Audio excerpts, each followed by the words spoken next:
So, hello everybody, welcome. And I am very happy to have Bob Sainburg today to tell us something about his recent and maybe not so recent work. But before we get going, I just wanted to remind us all again, I think what worked very nicely in the past action clubs is keep your video on as much as you can. And any questions and comments are absolutely possible and invited as Bob gives his talk. We don't have to reserve it for the end, for the discussion. And also don't use chat, rather raise your hand or actually just unmute yourself and ask a question. I keep an eye on the raising hands. If you don't find a moment of pause in Bob, I will pause him. I'm good at pausing him, right, Bob? That's right. So let's get started with a little bit of an introduction. So Bob's trajectory has been interesting and very sort of appropriate to what you're doing now. Bob started out as an occupational therapist, but then with his master's and PhD, he turned to neurobiology and physiology. That was at Rutgers. Following that PhD, he moved on to Columbia and worked in neuroscience with Claude Guez, who has been a big name, and I suppose he's retired. Is that right, Bob? Yeah. Yeah. So there, Bob has really gotten into the upper limb, upper extremity motor control movement, which he then continued after a little stint somewhere else. He moved to Penn State. And I hate to say I was on your search committee. Don't know what happened there. So Bob started then as assistant associate and now very full professor, because you're not only full in kinesiology, but also in neurology, running 2 labs, one at Penn State main campus and another one at Penn State Medical Center at Hershey, which is unfortunately a little commute away. So I guess you're managing both labs at this an hour's distance or so. So what Bob has worked on over all these years and what he's made his name for is lateralization in manual control, i.e. dominance, non-dominance, and what is different in our brain for dominant and non-dominant hand control. How do we engage both hemispheres in our motor control of manual movements? And then it was I think, a very logical move to also look at stroke patients where there is a very different lateralization going on. And I think some of that you'll tell us today, Bob. Okay. Well, thank you very much. And as you know, first of all, thank you so much for inviting me. Phenomenal group, and it's great to see everybody. And as Dagmar said, please just interrupt me at any point that you want. Just talk loud enough or talk persistently enough, and I'll stop talking, possibly. So what I'm going to talk to you about is, first of all, look at that, you got a little thing up there. What I want to talk to you about, well, I should say, first of all, this is Wallace and Gromit. For those of you who have never seen these, go and look at them. You're not sharing. What a shame. Share screen. Desktop. All right, can you see it now? Yes, now it's working. Okay, see there's Wallace up there, there's Wallace and Gromit, and I've changed this a little bit. And the reason I have this up here is because this is kind of what I pictured. This is a claymation series, and this is actually stop motion animation. And these are great movies. It was done before computer-based 3D rendering. And if you have a chance, these are really great things. Kids love them and adults love them. But anyhow, I always thought of this little episode here was about Wallace getting in these mechanical trousers, and he yelled to Gromit, his dog, "It's the wrong trousers, Gromit, the wrong trousers." And that's pretty much what all my friends yelled at me when I started studying the good arm and treating it in stroke. And I pictured this, they're yelling to me, "It's the wrong arm, Bob." So that's why the name of this talk. What I'm going to talk to you about is a story about the translation from basic motor lateralization work that we've done to understanding motor deficits in stroke, and then ultimately working on designing interventions to address these deficits. So conventional rehabilitation, you can think about this way. When you have a lesion in one side of your brain in the sensory motor areas, you tend to have paresis in the contralesional limb. And at least physical rehabilitation and PT and OT tends to focus on trying to recover function here as it should, or remediate your abilities with the contralesional arm, and then ask people to use this arm to compensate. And that's perfectly reasonable. So what I mean by that is use that arm to carry out your activities of daily living. So when you have really severe paresis and you can't move your fingers and your hand and you can't manipulate things, that means you have to use your ipsilesional limb for all of these. So in a way, it's got to become a super controller. So you have to do all these things that we normally do bilaterally, pretty much unilaterally, sometimes completely, sometimes you can use the other hand for a gross assist. But what if this arm is not so good? And that's what I'm going to talk about ultimately today. And I'm going to justify an approach in which we assess and remediate both limbs in stroke patients, not just the contralesional limb. So the translational story will be talking about the basic science of motor lateralization, the implications for motor function in stroke, and then recently the clinical intervention trials that we've been running. So first, basic neurolateralization. Depending on what you study in neuroscience, you sometimes don't run across lateralization, but it is a basic phenomena of neural organization involving the affective system, whether or not you consider this the affective system, predation, predator behavior, predator-prey interactions, communication, visual processing, and of course, language. And we know a lot about that, and we know that it occurs throughout the animal kingdom.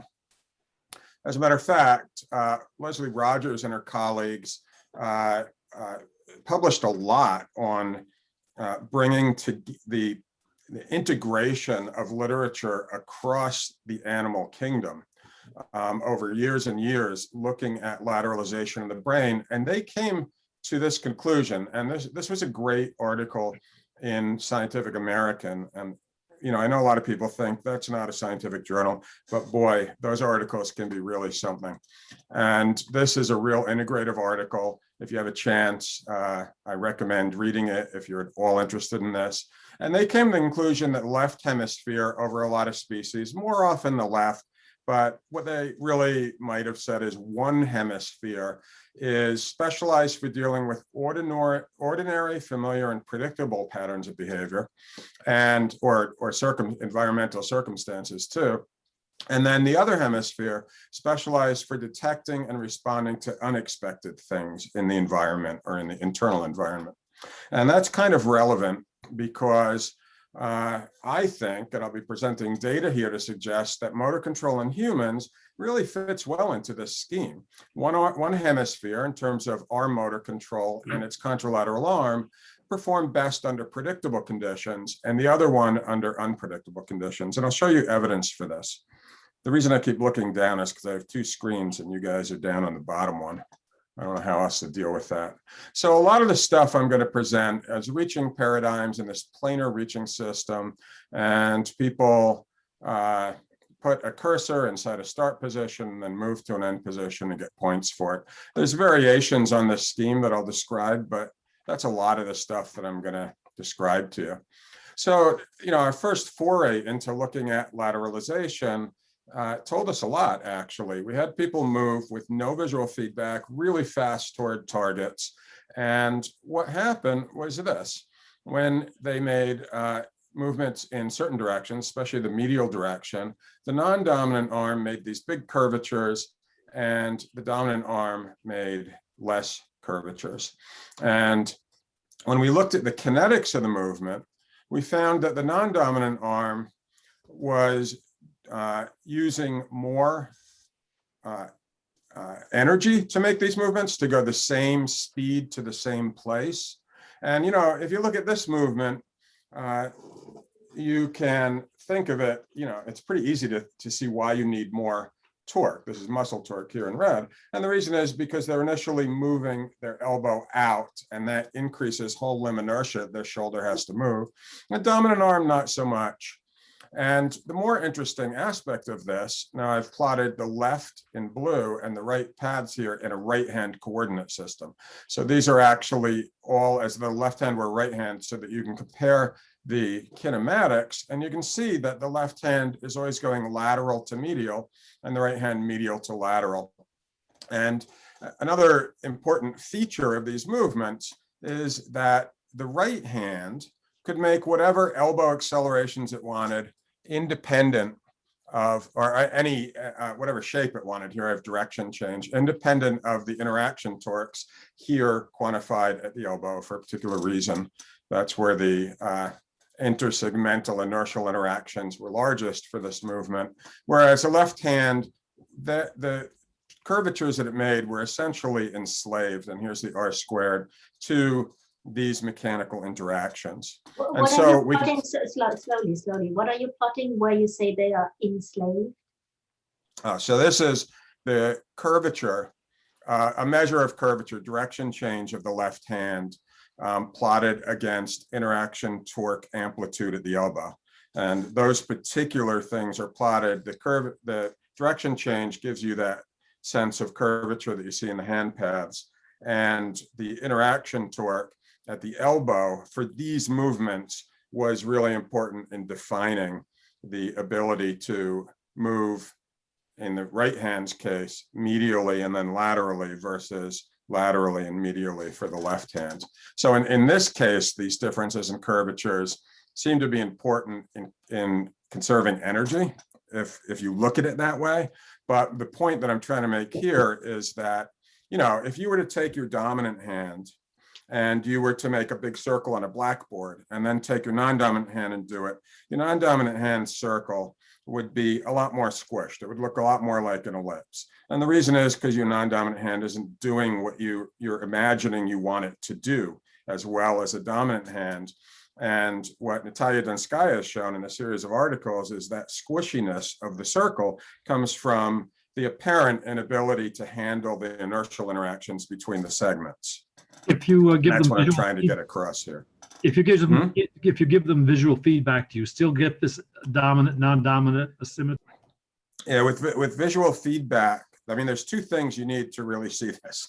And one is no visual feedback, and the other is really high speed movement. Now you can see elements of this with visual feedback and slower movements, but it's not as clear. And I think that's one of the reasons that we started to, see these things and pick them apart compared to a lot of the previous literature that didn't require maximal movements. I mean, these are not maximal, but they're pretty fast. And that had visual feedback. Visual feedback allows, and I can talk later about why, but I think because of the control differences that I'm going to be talking about, visual feedback provides each system different different information to be able to modify their specific mode of control in a way that can look more similar, that can at least adapt to the task. So I'll talk about that as we move on. I have a quick question here, if it's okay. Yeah. So I just want to make the distinction. Do you think that this is happening because the humans are not able to separate these two, or because it's a strategy for them? They know they're not skilled with this hand, so they're like, okay, let me couple these two things together. Two things being modes of control that I didn't quite get into yet. The torque and the so the bottom figure, right? How there's a Oh no, relationship I have good reason to believe from other people's work and our own work that the reason that these things are coupled the way they are is an inability to account for these interactions. And so Okay. when you provide modifications of these interactions, the non-dominant system is not good at being able to adapt to those modifications the dominant system is. And there's other, other work that supports that idea, and intuition. Thank you. Excuse me, can I also quickly jump in with a question? If I got it right, so far you have used interchangeably dominant and right, non-dominant and left. Yeah, so are you planning to make a distinction there, or? No. So I'm going to be talking all about right-handers. We have done some studies with left-handers, but left-handers, they don't look the same behaviorally. They're not lateralized in the same way, and their neural activations are quite different too. And they're a really small segment of the population. So as opposed to what a lot of people think, we don't have this distribution of handedness. We've got these clusters where we've got a really small cluster of left-handedness, and then this really big group of right-handers with some distribution in it, depending on how you measure handedness. But yeah, I'm going to be talking about all right-handers. Right hand is interchangeable with dominant, left hand is interchangeable with non-dominant. We have done studies with left-handers, but I'm not going to be talking about that here. Thank you for pointing that out. All right. So, our thought here was maybe the dominant arm control is specialized for optimal control of dynamics. And I will be addressing that with both simulations and empirical work in a little while. But what about the non-dominant arm? And the thing that was really noticeable about the non-dominant arm under no vision was, especially when you had lots and lots of targets. So this is 32 targets, and these circles here represent the amplitude of the error at those targets, and the gray is a left hand or non-dominant, and the black is the dominant. And you can see here that the non-dominant hand has smaller errors than the dominant arm. So even though it's making these curved movements that aren't energetically efficient and aren't particularly smooth, if we measure mean squared jerk, for instance, it is getting to the final position a little bit better, or to the same degree. This is all the way over to the right as the dominant arm. And this, you don't always see this. You don't see it if you have a predictable, that's the important point here, a predictable situation. Like if you keep repeating the same 2 or 3 targets over and over again, you won't see this. But in this case, where we have all of these targets, I think that introduced predictability. Wait, sorry, Bob. In that experiment, firstly, it's the space that you are separating as left, middle, right, the workspace, right? So in your bar chart. And secondly, as you bring in predictability of target, have you collected random target pointing, or like in blocks or sets? Now these are, so there's 32 targets here, and for this study, they just had 2 repetitions each subject. And then you randomly lit them up to point. They were just randomly, yeah. I mean, they could be headed over here at one and then over here at the other. And they had to perform either all of the targets with their left hand in one block, or all the targets in the right hand in the other block.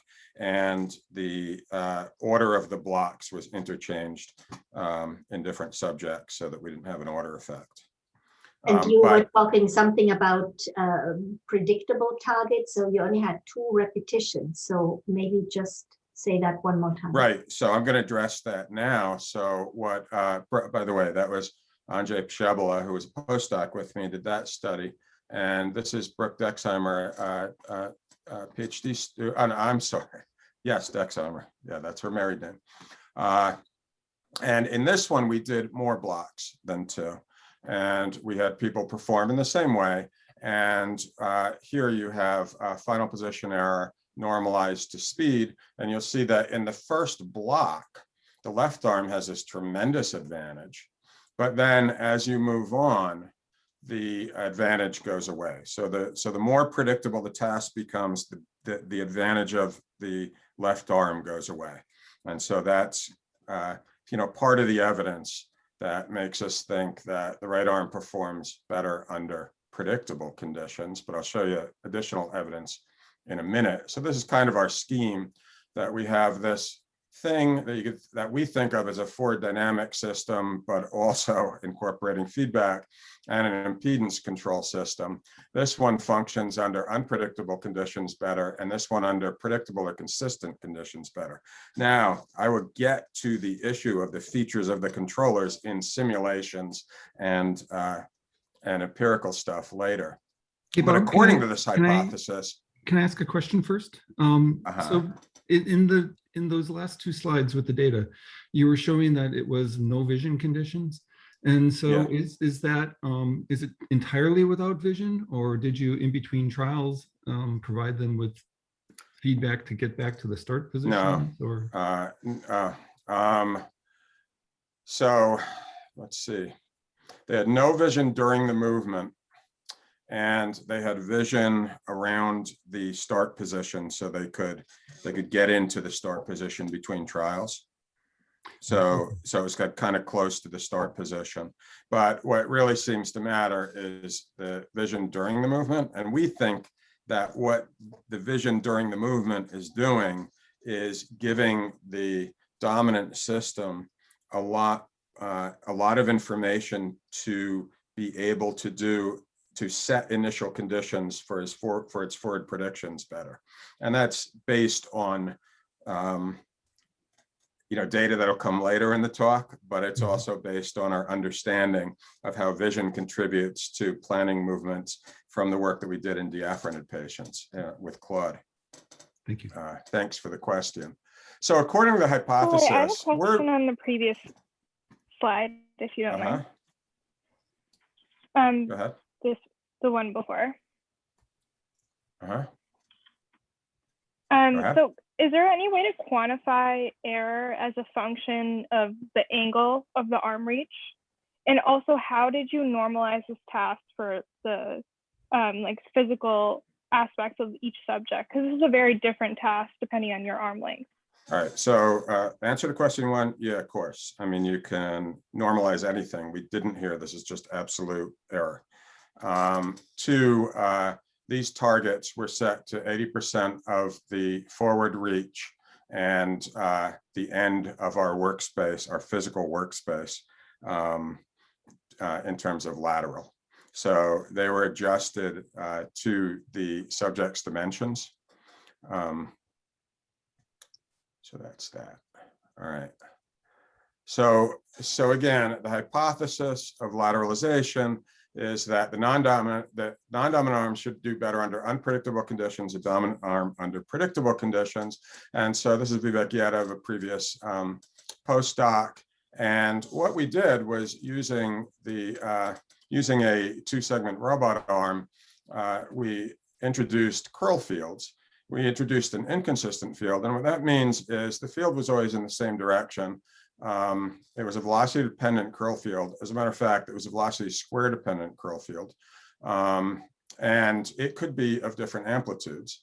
Or we had a velocity-dependent curl field of a consistent amplitude. And the reason we did velocity square versus velocity is there was a little more than just being consistent and inconsistent.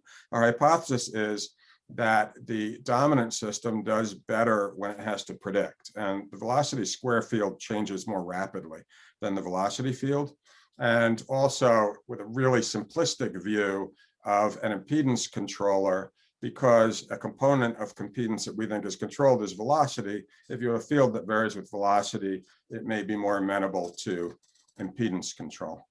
And so our hypothesis was— inconsistent doesn't mean a different velocity or gains across trials. It just means a different function, different velocity, not the simple one. Yeah, so the trials here, this was an 8-direction center out task.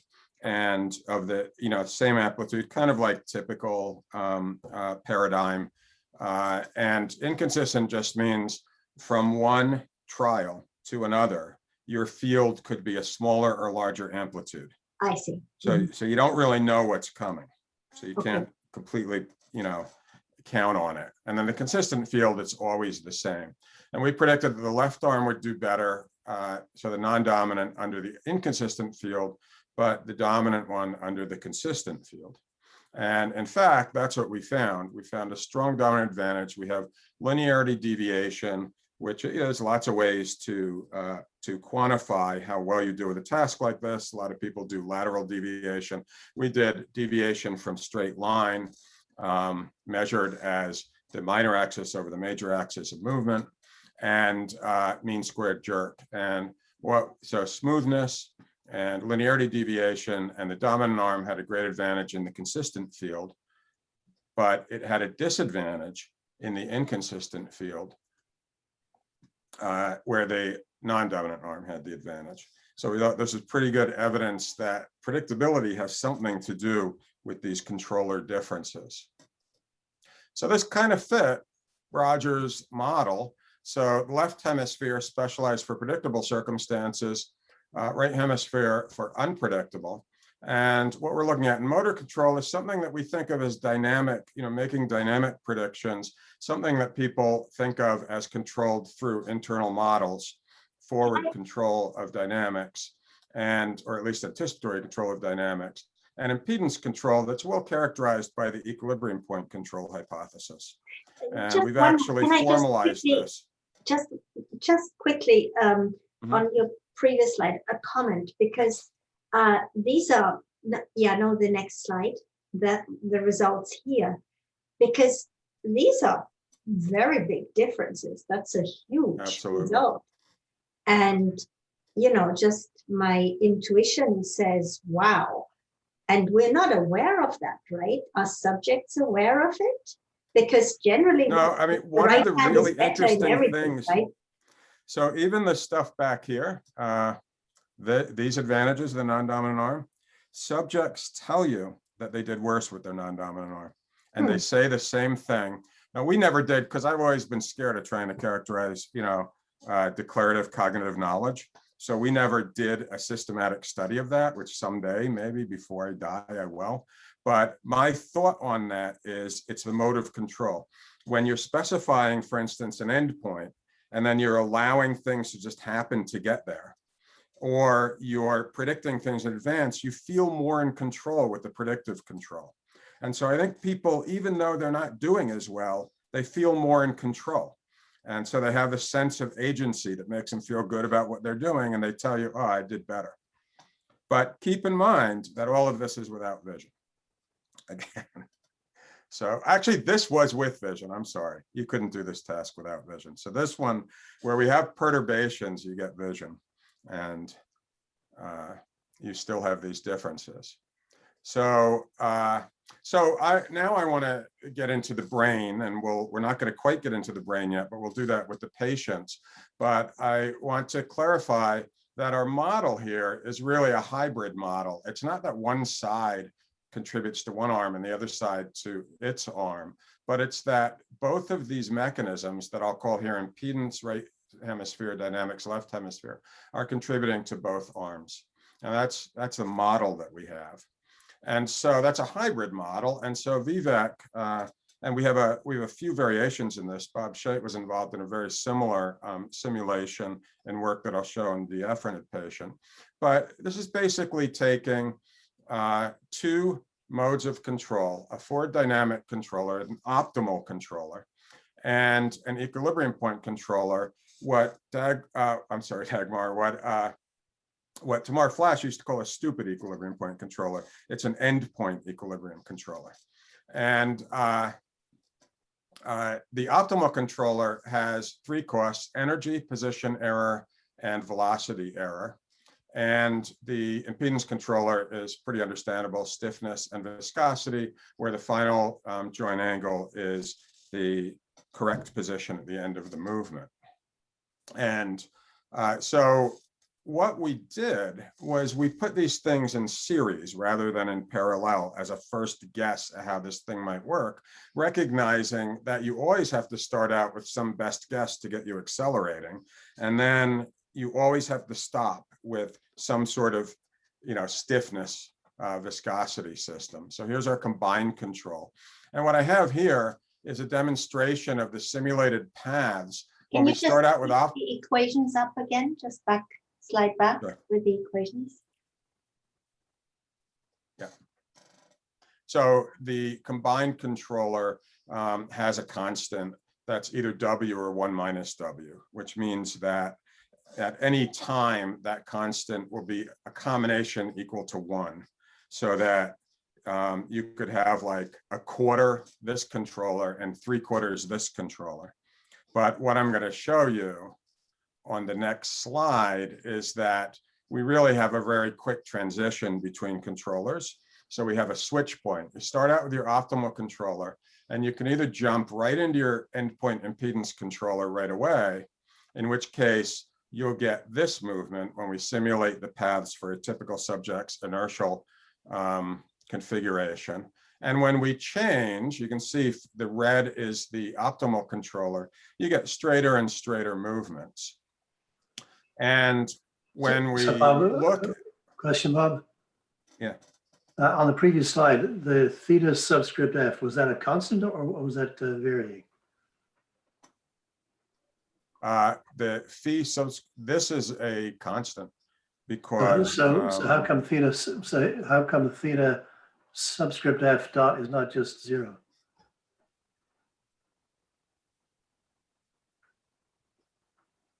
Is not just 0, because we're taking the delta between where you are and where you're headed and multiplying it by the stiffness constant in order to generate the torque. I mean, I suppose this value could just be the combination of these, but these values are actual joint angles. But I think the question was about the theta dot, right? And so if you come to rest, the theta sub. Oh yeah, this is 0. This is, I'm sorry. This is 0. Yeah, I'm really sorry about that. I didn't hear you say dot. This is just for, I don't know, I guess aesthetics. It's 0. So it's so it looks like an error. But yes. So anyhow, when we switch between these controllers, you get you move all the way to the straight line optimum movement, and then when we look at what people really do, we find that with their left hands they tend to make movements where they switch early, and with the right hands they switch late. And we did a series of articles in single and multi-joint movements that Vivek constructed that were really nice. And what he did was he fit the simulation, the serial simulation, to actual movements. And the R square for the error between the fit and the actual movement is over here. It's really high, a little bit less for the non-dominant arm than the dominant arm, but it's, between 90 and 100 R square, or it's an R square, so it should be 0.9 and 1 R squared for all the movements. And what we found was that for the non-dominant hand, for across subjects, the switches were fit, where the fits indicated that the switch between controllers occurred early in the movement, and for the dominant hand late in the movement. So 0 here is peak velocity. And so everything happened for the switch happened for the non-dominant arm. It went into this final position mode early. Now, this is, of course, not the way we control movements, but it's, it's our conceptualization or formalization of what we think these two controllers are. And it doesn't work so bad for both single and multi-joint movements. And Bob Scheidt, who's in our audience here, and Claude Gaz, who is Dagmar mentioned, was my mentor, published some articles looking at dominant hand movement with a very similar type of simulation. So how do these, how are these two controllers combined for bilateral movements?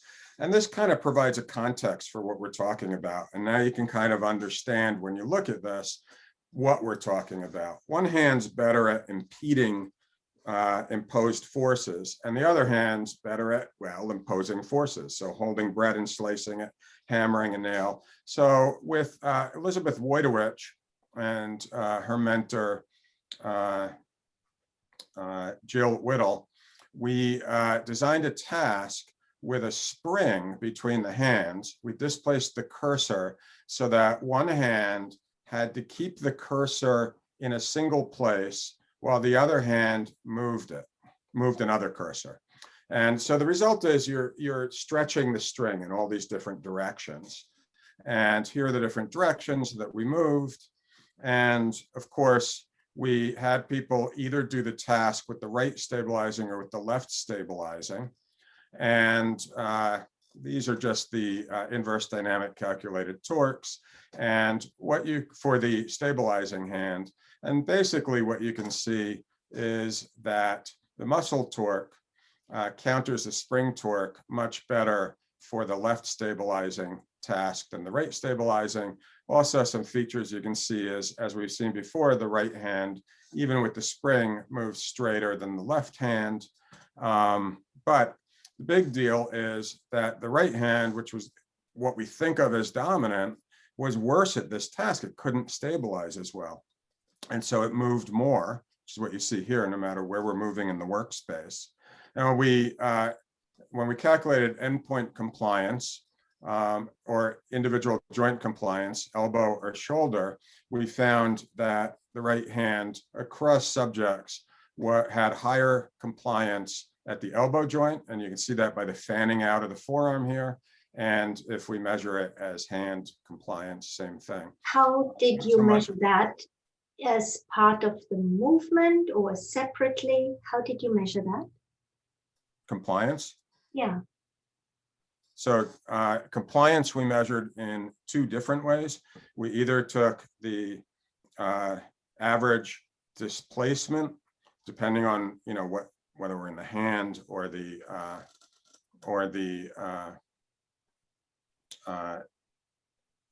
joint system. So either joint displacement or hand displacement divided by the average torque during the period, or so that's kind of like a whole measurement, or we computed the slope of the displacement torque or displacement force relationship. So we did it both ways. And the torque, and we got the same results, right? Surprisingly. That is a multi-joint, a two-joint movement? Oh yeah, so through inverse dynamics, we could calculate the torque and the spring forces applied to the hand in the X and Y dimensions we can calculate. Okay. So this is like this experiment. I was kind of proud of this because it was in a way elegant in that, I'm sorry I'm looking down, but that's where the people are in my system. It was kind of elegant in that the springs cost 10 cents a piece, and we could do all these inverse dynamic calculations fairly accurately. Of course, we made sure to measure the spring constant over the range for each spring before we used it. And we got rid of them quickly because after a session, the spring, it turned out that after a few sessions, the spring became distorted and its constant changed. They were real physical springs. All right, going on. So we think what we're dealing with is something that we could think of as an optimal controller and impedance controller again. But I want to clarify something here that's kind of important, and that is that starting in 1975 and continuing through the 90s, there was a hypothesis of lateralization that was the dominant hypothesis, no pun intended, where people thought the left hemisphere was good at open loop control, or there was some argument about which was good at which, and then the right hemisphere at closed loop control, or vice versa, depending on who you're looking at. But this was a basic hypothesis. And if you think about it, our forward dynamic controller is really a predictive controller. That's the way we're talking about it. And, an equilibrium controller, you'd think has to be pretty much based on feedback of current position.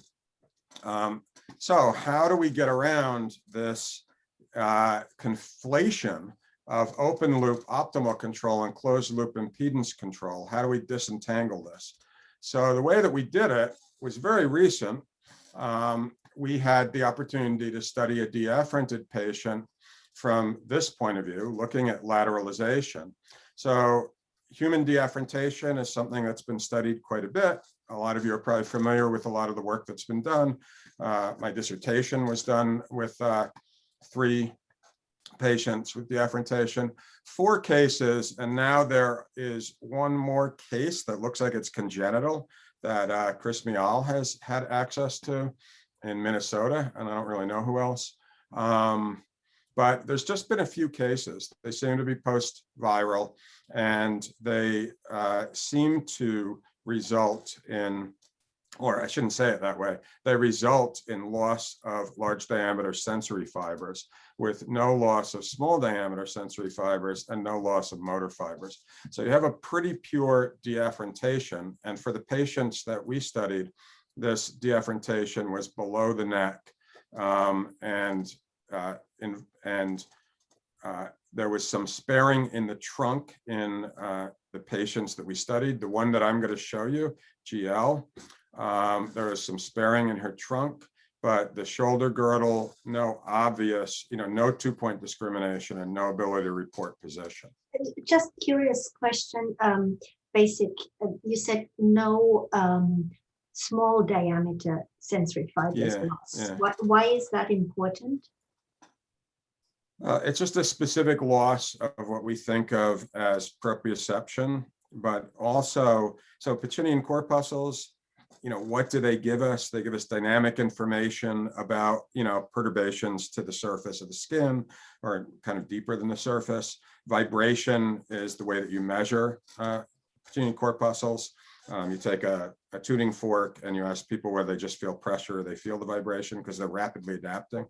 But, overall, with the work that's been done in these patients and with the anatomical and physiological understanding of large and small fibers, you can assume a pretty, a profound loss of position, sense, and movement, but intact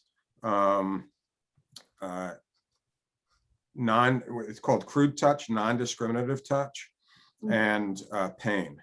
And it actually results in a syndrome that's difficult for the patient because usually the large diameter fibers in the spinal cord inhibit the incoming pain sensation.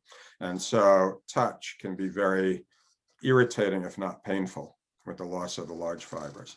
But I'm just describing, I'm not saying that if we had complete loss of sensation, it wouldn't be just as good for what we're asking. This is just the characteristics of these patients and this patient that I'm going to talk about. So when this patient performs movements without visual feedback, the control is by definition completely open loop because there's no feedback about what's going on during the movement. And so you can see here a Searle, I was thinking this is nerve conduction. I'm sorry. Wow. No, this is Searle nerve biopsy, and this is characterization of the diameter in the fibers. And this is a control person without a deficit. And here's the larger diameter fibers. And you can see they're totally gone in the patient. This is from, I think, Yves Lamar's work. And here's the patient, GL, and I have to say here that she recently passed away, which is very sad. She's just a wonderful, wonderful person. She was full of life and really contributed a lot to science. A lot of people have worked with her as well as a few other patients. And this, some of you might recognize, this is who's in the audience, Fabrice Sarlena, who's in Marseille and has just done a lot of wonderful work with deafferented patients over the years, was a previous postdoc with me. And he came to the lab with GL a few years ago. And just a quick sense for what the patient can do, this is a really hard task. This is with vision And keep in mind that what's lost here is a large diameter sensory fibers that are innervating largely, as well as Pacinian corpuscles, also the spindles and the Golgi tendon organs. So there's none of that information getting into the spinal cord, the cerebellum, or the brainstem and cortex. And you can see the persistence, but what you notice is a lot of, if you saw this, you might think this person has cerebellar ataxia. There's a lot of dysmetria, there's a lot of ataxic movement. So this loss of sensory information has a profound effect, even when vision is present, on the ability to perform functional tasks. She was really severely disabled and obviously has tremendous perseverance and attitude, or had. So the question here is, if we just look at feed-forward processes, are we going to see this differentiation of control? And so this work was done by Shani, a current postdoc, by Fabrice and Jake, who was a previous PhD student. And we just had her reach in 3 directions. We asked her to make rapid movements. She got to see the cursor to position her hand in a start position, and then she was told to move rapidly to the target. This is what our controls did. Not particularly rapid. These are kind of self-selected speed for the controls. And then for the deafferented patient, this is what her movements look like. And so you might notice from these examples that the left hand has all these oscillations at the end and has a pretty terrible directional control, whereas the right hand has a bit better directional control, but doesn't oscillate at the end so much, but drifts at the end. And so this was quantitatively consistent with all of her movements. So what we got was the non-dominant hand moved toward, had this tendency to make these directional errors larger than the dominant hand, but oscillate. And the dominant hand tended to drift. And this drift is something that was reported and recognized, but up till this point, nobody had really looked at what happens with the non-dominant hand. And so, our thought here is that we must be looking at at least two differently tuned controllers from our perspective. Well, how could you get this? Well, maybe you can specify if you think of the equilibrium point model and you think more along the Beatsy model, you could think of contracting alpha motor neuron, contracting through alpha motor neuron activation, sets of muscles, antagonists that get you to a final position. But keep in mind, you don't have your spindles. And a way that we modulate what you could think of as biological viscosity of our movements is to modulate our spindle dynamics. We don't have that. And so, you imagine a system here that could, by coactivation, get stiffness, but not so much viscosity. And a system here that specifies a trajectory through something that we're thinking of like a forward dynamic strategy, but has nothing to clamp it at the end, and so just drifts. And this was really quite dramatic to us. We actually didn't expect clean findings like this. And then Bob worked with Shani to work on a very similar model in which we have an optimal controller in series with an impedance controller, an endpoint impedance or endpoint equilibrium point controller. And so these would be the control movements here, where you have an earlier shift around peak velocity to the impedance controller. Both are pretty well tuned, and you have something that looks like the control movements for the non-dominant arm and then for the dominant arm.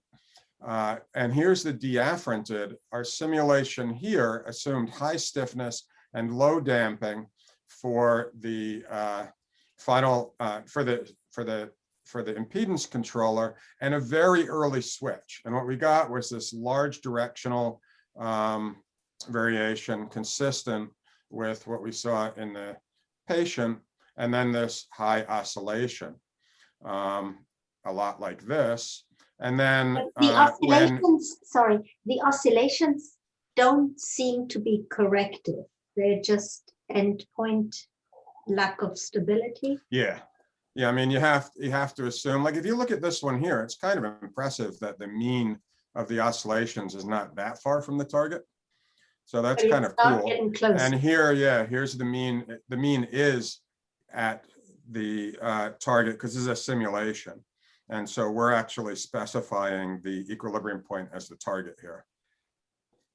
And then when we have what we thought was representing the deafferent dominant arm control. Now, of course, this has no error because we have this optimal controller taking it out to the end. And then we're switching to this very weak equilibrium controller, which is allowing drift. And that's why we're getting the drift. This is just the momentum at this point that's causing it to drift and the configuration of the joints. So that, you can see the similarity. It's not perfect, but you can see it. I'm sorry, there's a question. Yeah, may I quickly jump? Do I remember correctly that the switch is determined by velocity? Or what is the switch when the switch occurs at lower or higher values of what? So in the simulation that I presented earlier, where we fit our model to real data, the switch was just the optimal place, was just the place of the switch to get an optimal fit to the data. And so when we look at either single joint or multi-joint movements, for the non-dominant arm, that switch tended to occur before or just around peak velocity. So very early in the movement. And then when we look at the dominant arm, that switch, I mean, this is all theoretical, this is all kind of crap. I mean, we don't really know what's going on in the brain. But when we fit it, the switch for the dominant arm occurred somewhere around peak deceleration. So there were these two different times. So the dominant arm relied more on this, what we presented as an optimal controller.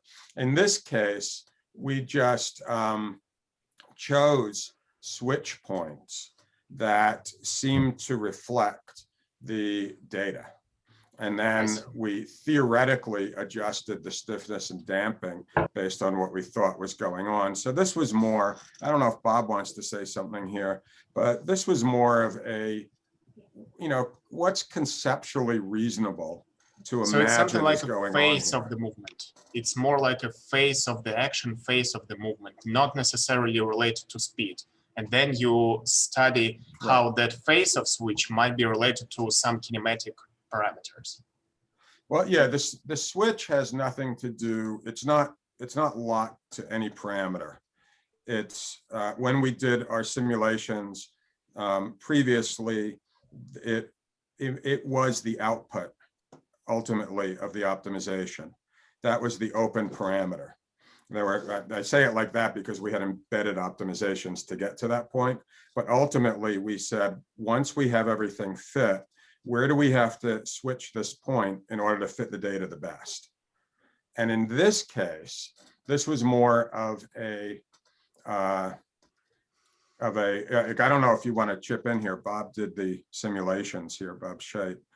Yeah, I can say something. So this was really sort of performed in the spirit of an existence proof, and so there weren't any optimizations really that went on here, and the timings were selected just based on these conceptual models, and but the pattern of what you see here wasn't particularly sensitive to the exact timing.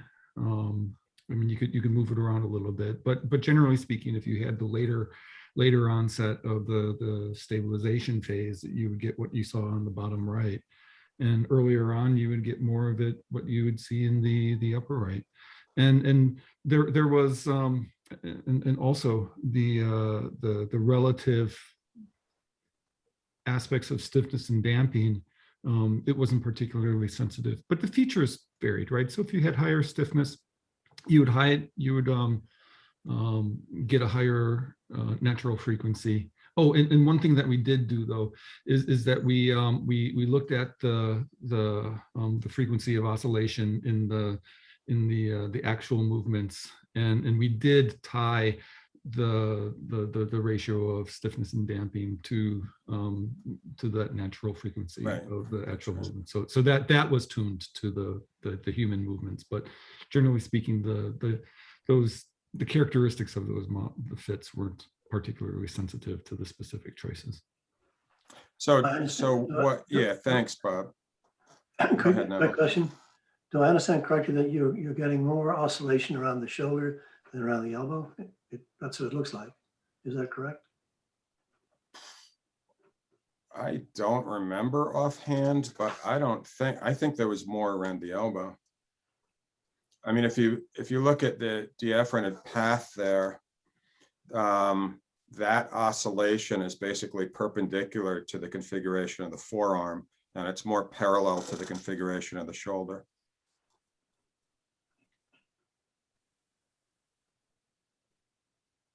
At that point in the movement. All right. If I may add, does it look like a fundamentally curious question to find what this switch moment could be related to?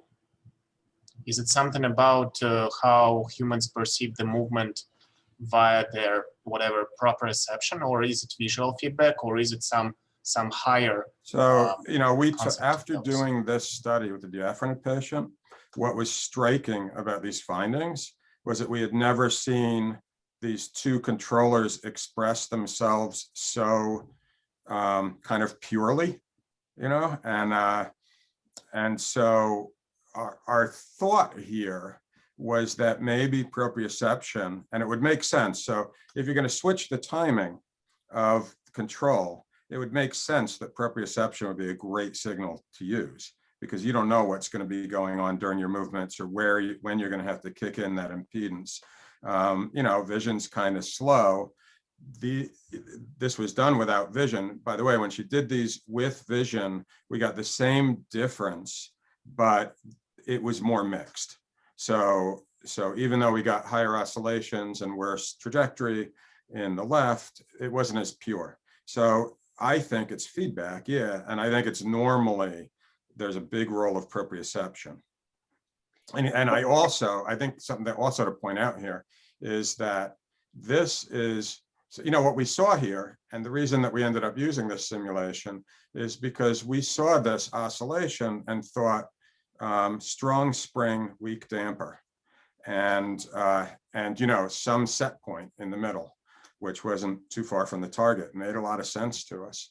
And then we saw this drift here and we said, oh my gosh, weak spring at least.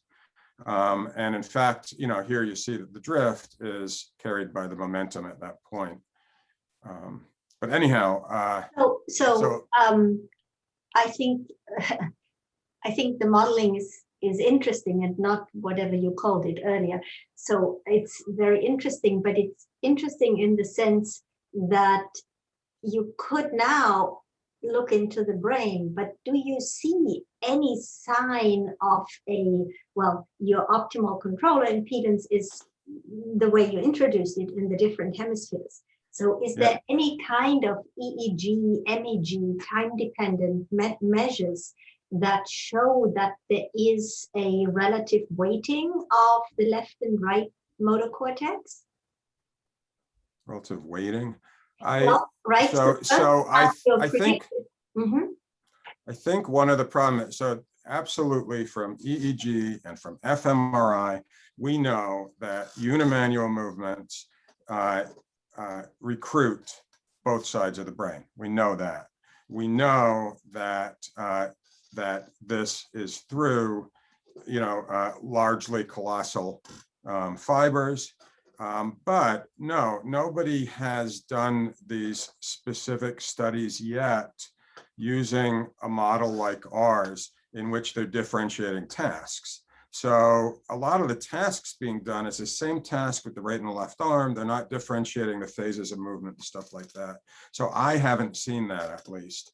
But this is a good segue into what comes next, which is lesions in stroke patients. Just before you go into that, one more thing, and Aaron, you do primate, non-human primate work. Has anybody looked in primates at the relative contribution of left and right motor cortex, or is that typically the implant? Yeah, but the relative, Dagmar, the relative contribution people have looked at in, if you consider activation on fMRI or EEG to be a contribution. But I mean, time dependent. Time dependent. You are right. fMRI is I think there is work on this, but there is no time there. It's just. Yeah, I read something recently about. Anyhow, go on, Aaron. I'm finding this all fascinating, and I'm very much wondering how much will transfer to monkeys. There are some recent studies, maybe it's the one you're thinking of, that are showing ipsilateral control, ipsimanual control. And until that paper came out, this is a Mark Churchland paper, most of us believed that M1 would be highly contralateral. So there is bilateral and perhaps ipsilateral control in monkey cortex, but I can't help but wonder how much of this has to do with language and the expertise that humans have in forming internal models. And the fact that, you would imagine that both language and hand dominance would take up a lot of cortical real estate, and yet both are in the same hemisphere. So that may be the key breakdown as you move to monkeys, but absolutely fascinating. Can I be insistent with my question once more?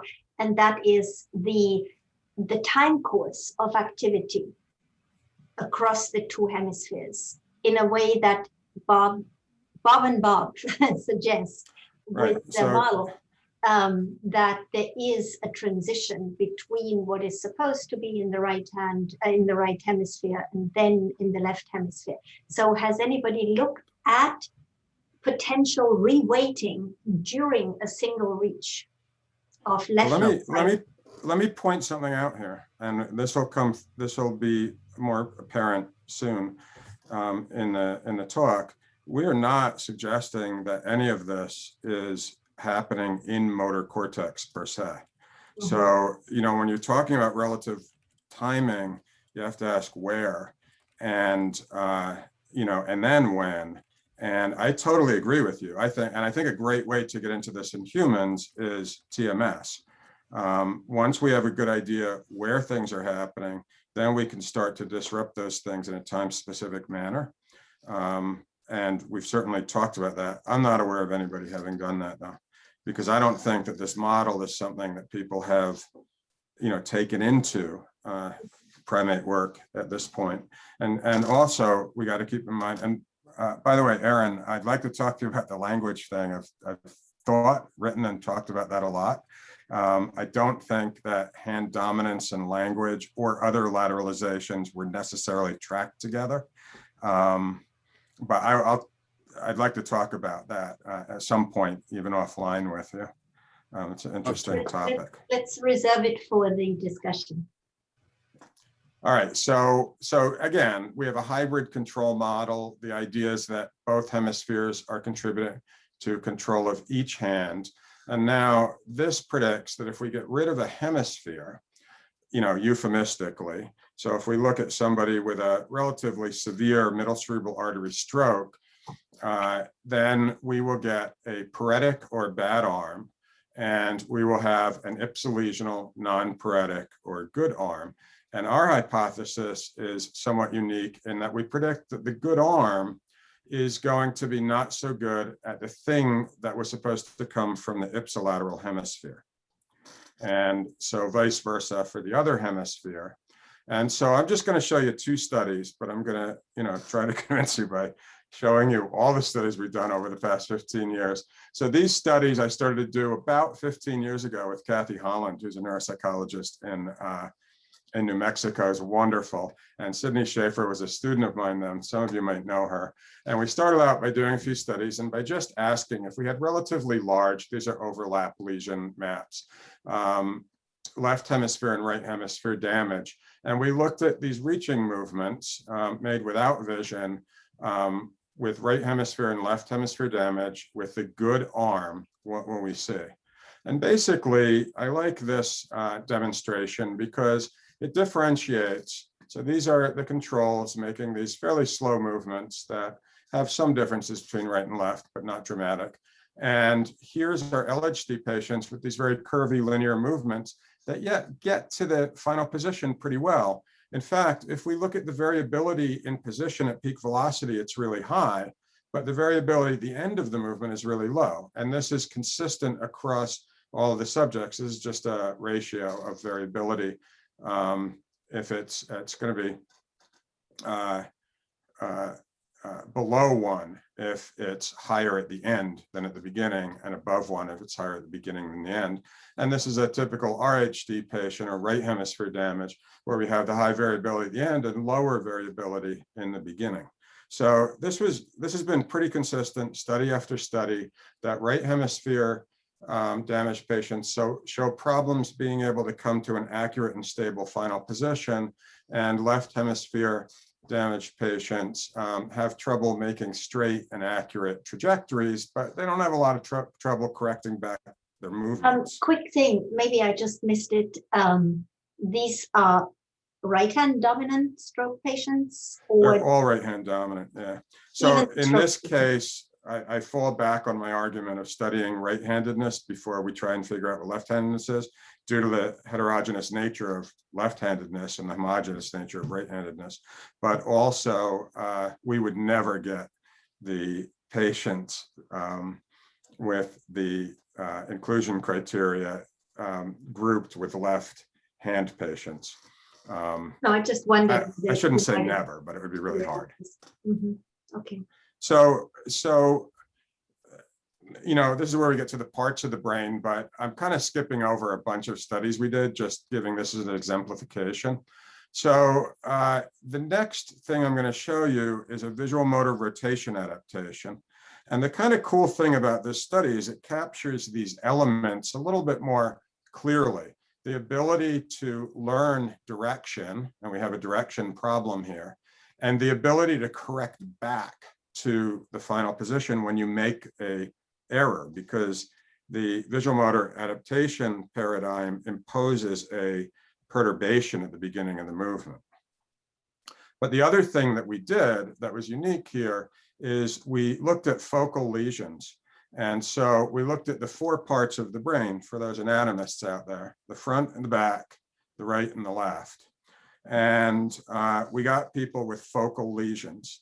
And anybody that's studied stroke, it's pretty tough to get, you know, focal lesions in enough patients to be able to do a study and then have enough power. So this is the paradigm. A lot of you are familiar with it. The cursor moves 30 degrees off from the hand.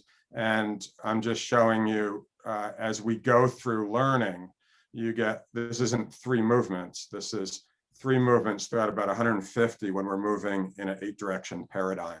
And finally, you learn to make your movement 30 degrees away from the target. And if anybody's done this task, you know that it's pretty implicit in that if you try and take care of it explicitly by seeing the target and moving 30 degrees away, you're going to mess up. It's not going to be a stable strategy. And as soon as you move to a different direction, you're going to have trouble. So it's something that you learn. And then when you, not with full knowledge, take away the rotation, you still make what's called an after effect, which would be, even though the cursor is moving with the hand, you're still going to move in this direction and have to relearn to move toward the cursor. So that's the paradigm. These are our patient overlaps. So here we have left frontal, right frontal, and the frontal damage, the area of most overlap was the dorsolateral prefrontal cortex. And then this is parietal in both groups. And parietal, the area of greatest overlap for these patients was the interparietal sulcus.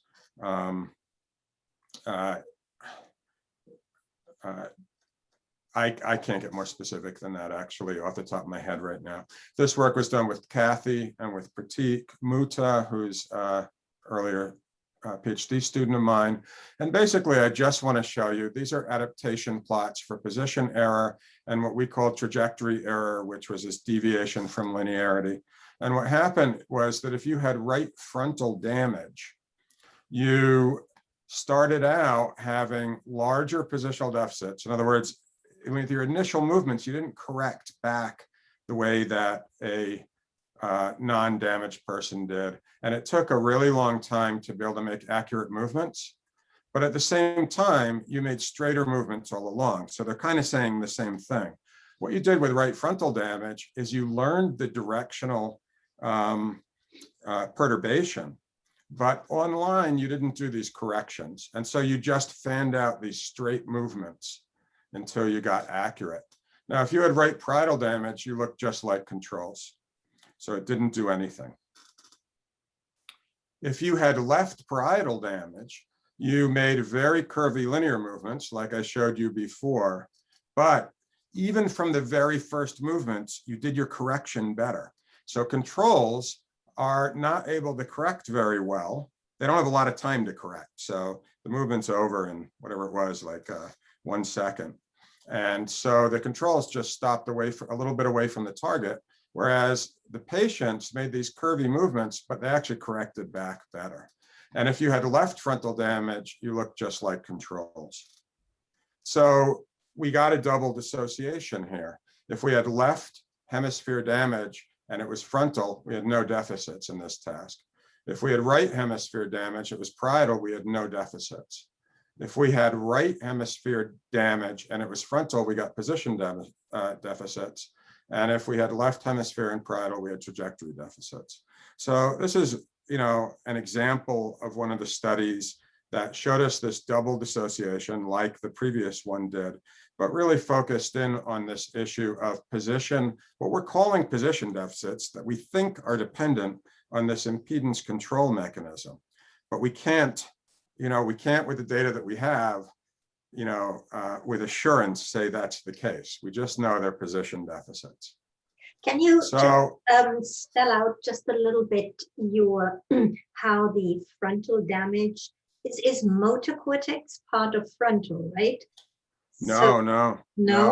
None of this is motor. So if you met one of these patients on the street, you generally wouldn't think they had deficits. These are really small focal lesions. They're not lacunar lesions, but they're small. And so I'll go back to these. There's really no involvement of sensory motor cortex in these patients. And so you might get and if Fugl-Meyer severity, would they be? No, they'd be perfect on the Fugl-Meyer. There would be no motor deficits, no clear sensory deficits. There's sensory integration deficits. We can see that here. So, that's kind of why, in response to your previous question, I don't really think this is an issue of sensory motor cortices. I think the output of these areas is going to sensory motor cortices.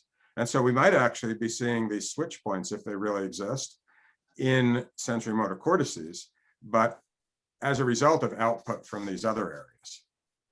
But no, these patients don't have any motor deficits, and they don't have any perceptual deficits that would come up on a neuropsych, a typical neuropsych battery for stroke patients. And cognitive?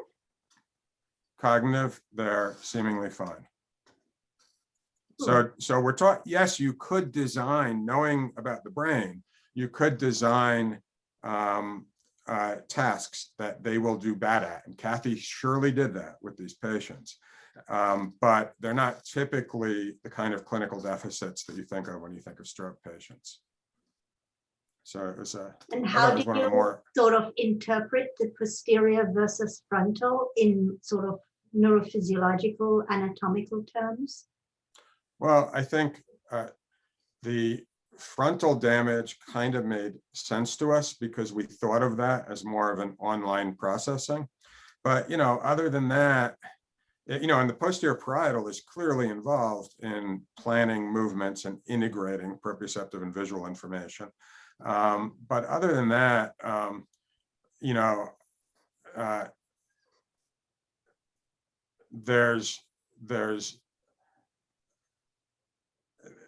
we did this before we did the diaphragm stuff, and I was actually thinking of the positional deficits as requiring online processes.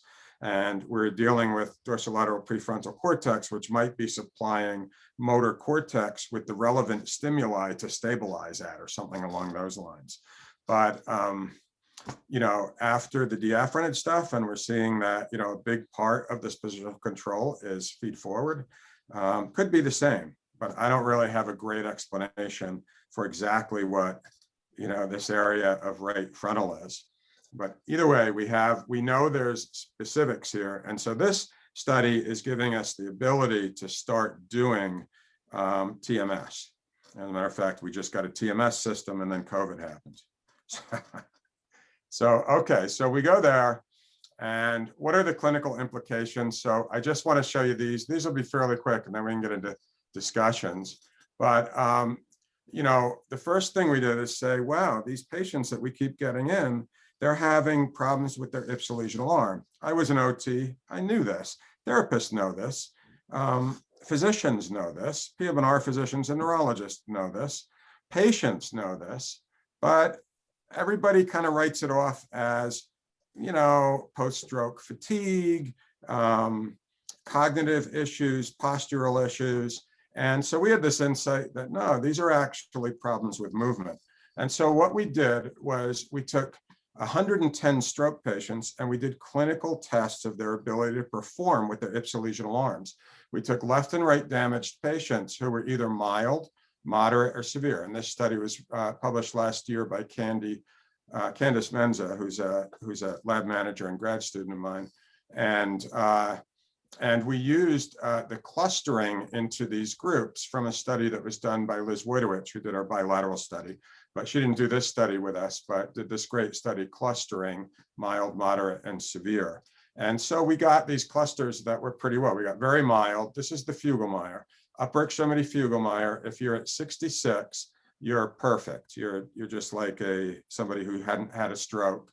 If you're at, you know, this range, 15 and below, you have no hand movement, you have very little movement, you probably have spasticity, you have very profound paresis. If you're in this middle range, you can move your elbow and shoulder, you probably have some spasticity, you may be able to open your hand in kind of a gross way. The further you go up here, it's basically characterizing your ability to use your hand. So the moderate people can kind of use their hand. They can pick things up with a lateral grasp or a gross palmar grasp, and they can, with a lot of effort, release things. And, you know, they don't have fluid movement. People down here can't use their hand at all for grasp and release voluntarily. And people up here can pretty much do everything that a non-stroke patient can do with their hand. So we looked at a bunch of clinical tests. Grip strength varied from control to severe. Control is people without stroke. Groove pegboard, you can see this variation, but right and left hemisphere didn't differentiate this. But you can see that the good hand has deficits, especially when you have a severe bad hand. And this is terrible clinically, because people with a severe bad hand, their only ability to do their activities daily living relies on their good hand. So as soon as you start to have deficits in that hand, it's terrible. And now the Jebsen-Taylor hand function test, which is my favorite test. It's just a time test of your ability to do all these things, move cans around to specific places, pick up small objects, draw some lines. It actually includes writing a sentence, moving things with a spoon. They call it simulated feeding. And it's a really good way to capture, you know, people have shown over and over again that your score here corresponds to your ability to do activities of daily living. And what we find here is here's the non-dominant and dominant hand of control subjects and the time that it took them. As soon as we get to mild, where they should be functioning a lot like controls, you see this time go up. For left hemisphere damaged patients, this is only the ipsilateral hand I'm showing here, and even right hemisphere damaged patients compared to right hand of controls goes up more for moderate, and then it goes up a lot in right hemisphere damaged, and look at left hemisphere damaged in patients with severe damage. So the patients who need to use their ipsilesional arm the most have the worst deficits. And this really struck us as phenomenal. This was published in NNR. I can't even think of the name of it right now, but I have it back here somewhere. Here we go. Neurorehabilitation and neural repair.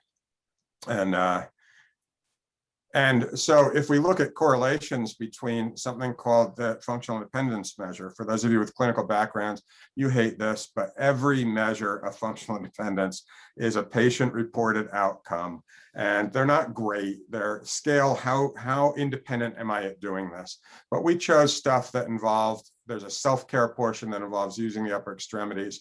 And of course, you have this correlation in both groups with the Fuglemeyer, how impaired you are. But you also have a correlation with the Jebsen-Taylor, so how impaired your good hand is. And the quicker you can do the Jebsen-Taylor, that's whether you have opposite slopes, the better your good hand is and the better your functional independence is. And so this led, oh, by the way, these are the papers from our lab on hemisphere-specific deficits. I'm not bragging or anything, I'm just telling you we've done a lot of work on this, not just what I've showed you. And here's going over the past 75 years from other labs, there's about somewhere around 40 papers using keywords, such as ipsilateral deficits, less impaired arm deficits and so forth in stroke. And so, these deficits aren't new, the recognition of them, but I think a mechanistic understanding helps us to do something about it. And so we designed in a pilot study that was funded by American Heart Association, a intervention. And in this intervention, we combined what we call virtual reality training, which is using our setup to perform virtual hockey puck tasks. And so that's basically, by the time you hit the virtual puck, you're just before peak velocity. Dagmar's done kind of work on this with a different task. And so at that point, it's a pretty predictive task. And then we did this task, which is a tracing task. Now, yes, this isn't technically impedance control. We had to do something that we could do that we could transfer to the clinic, but this is positional control. So it's capturing this inability of right hemisphere damaged patients to come to a stable position and to maintain a position or to recover a position after errors. And so we thought this was reasonable to attack right hemisphere damaged patients specific deficits and left hemisphere damaged patient specific deficits. So we did a half hour of this training, but then the more important thing is we followed that with a half hour of intense, and when I say intense, I mean graded, really, coached performance of the ipsilateral arm in a whole bunch of different tests: cup stacking, clothespin, setting them up vertically on like a ruler, ball throwing, catching, pegboard performance, a real figure tracing, open and closing bottles. And we actually have more because we didn't want it to get boring. And it involves a lot of quick manipulations of big and small things. And we record how they do each time, and they try and beat that. And so our interventionists are like coaches. I mean, it's like being out on a sports field. They're saying, you can do this faster. Come on, you can do this. And the whole idea is to really challenge this arm. And the result was that we had 2 baseline tests to see how stable their performance was. And we took patients who only had severe deficits in their contralesional arm. So the ones that were most at risk for their ipsilesional arm deficits causing problems. We trained them for 3 weeks, then we gave them sham training, and then we did a 3-week retention. So we had 5 tests. You might wonder why we did the sham training. Well, I mean, it's a bit of a control, but we were supposed to have a crossover group, but because of COVID, we weren't able to finish that. We did one group at a time rather than totally randomizing them because we were interested in whether we could get results here, so that we could use those results, if we got them, to design a better study. So this was just a 13 stroke survivor study. We had 15, 2 dropped out. And this is what we got. This is the Jebsen-Taylor. So they had pretty stable performance. So these are all normalized to 100% of their first test performance. And we had pretty stable performance when we didn't intervene in 3 weeks. But then we had this tremendous drop down that was stable across all of our tests. And then we look at functional independence. Anybody that's done work with stroke patients knows you can get people's movement better, but getting it to carry over, I see Neville nodding, to functional independence is very difficult. And they actually got 20% better on average in functional independence. Why? It's not, rocket science. It's not brain science. It's just practical. They have one hand that can't move, and we got them more dexterous, which with the one that they do their ADLs with. And then this was kind of surprising. The paretic arm function improved. Not significant. It was significant, but it wasn't what people call clinically meaningful. So it was just a couple of points. And we think the reason it improved is because they just were doing more. They were reporting to us, my wife doesn't have to come in and help me with my morning routine in the bathroom anymore. I'm getting my own sandwich, stuff like that. These are really what they were reporting to us. It was very exciting. And so what we did with a big group, including my good friend and colleague, Carolee Winstein, David Good, who's now retired, and groups from both our laboratories, is we designed a 2-site randomized design with 2 interventions now. So we have our ipsilesional arm intervention, and we're comparing that to conventional paretic arm intervention. And we're using the Via Therapy app that a whole bunch of people developed, that Steve Wolf helped develop this app to, you feed in how severe is your paretic arm and blah, blah, blah, and it gives you a bunch of things. And the kind of stuff that the conventional therapy does with the severe paretic arm, you can do mirror therapy where you see a mirror and you move your good arm, and no matter how much you move your bad arm, you think you're moving your bad arm, and there's some evidence that that helps you move a little bit, but it all involved active assist therapy from therapists for the same amount of time that you're doing the training with the non-paretic arm. And our hypothesis— Bob, in your explanations, I missed the main thing. So VRMT, non-paretic. Sorry. This is our non-paretic arm intervention that I showed you before. So the VR is the virtual reality part with the hockey puck and with the tracing, depending on the hemisphere that's damaged.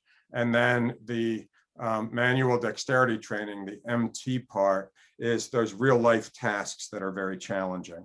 So we're doing this for an hour, 3 times a week for 5 weeks. And then in a totally other group with severe impairments, we're doing conventional therapy, which is addressing the paretic arm. And what we hypothesized— with a different type of training. So it's not the same task. It can't be that training, right? So that, in a way, this training is the opposite of Steve Wolf's, constraint-induced therapy. But of course, you can't do that with people that are severe anyhow. But yeah, so this training is training the bad arm, and this training is training the good arm. And what we hypothesize is both will help people get better. So we're not saying one is going to work and one isn't, but what we're hypothesizing is that training the good arm will carry over to functional independence to a greater extent than training the bad arm in these patients with really severe deficits. So we're taking people, with 29 and below. Yeah.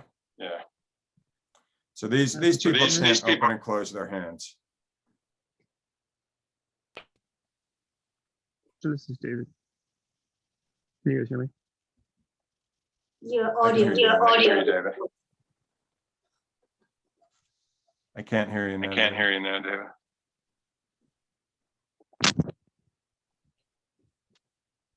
Hello, can you hear me? Yeah. Sorry about that.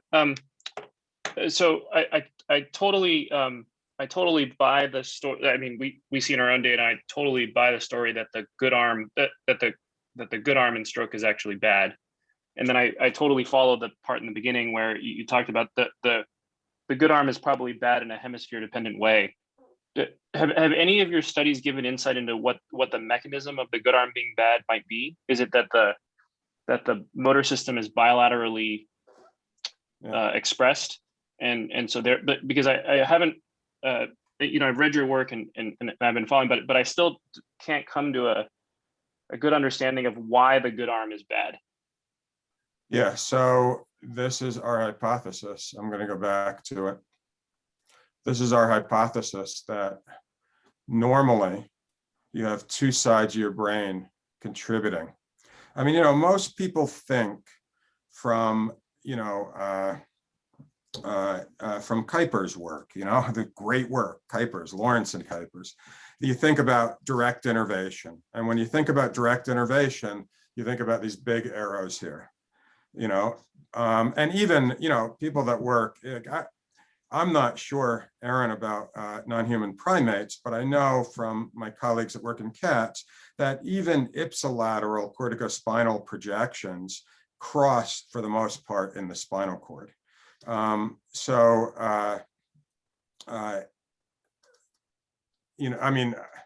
Cross in some way, like bilateral neurons innervating axial musculature or cross to the lateral portions through interneurons. I'm not talking about that. And I think the fact that we're dealing with regions of the brain that are not primary sensory motor cortices in producing these deficits, I think it's pretty clear that what we have when we have these lesions is a loss of these little arrows, which is contributing to this dissociation and control. And if we're right, I'm not stupid enough to think that the story that I'm telling you is real. I don't think that there's this really simple impedance controller and pure, optimal controller that's taking account of dynamics, but I think that's right now the way we can best characterize it. And so it's bound to be something more complex. But yes, I believe that when you lose the ipsilateral hemisphere, you lose components of control that are essential for functional performance. Does that answer? Yeah, that's good. And is that why you think if you train the good arm that you're sort of restoring that functional control to that hemisphere, and that's why you might be seeing the gains in the bad arm? So that's a great question. So that really has to do with what people would call compensation or remediation or recovery or whatever, right? Are we actually restoring that? So the whole idea of doing these tasks was maybe we could get better at the thing that you're bad at, but that's an exploratory goal of our work where we're going to look through kinematic and kinetic analysis.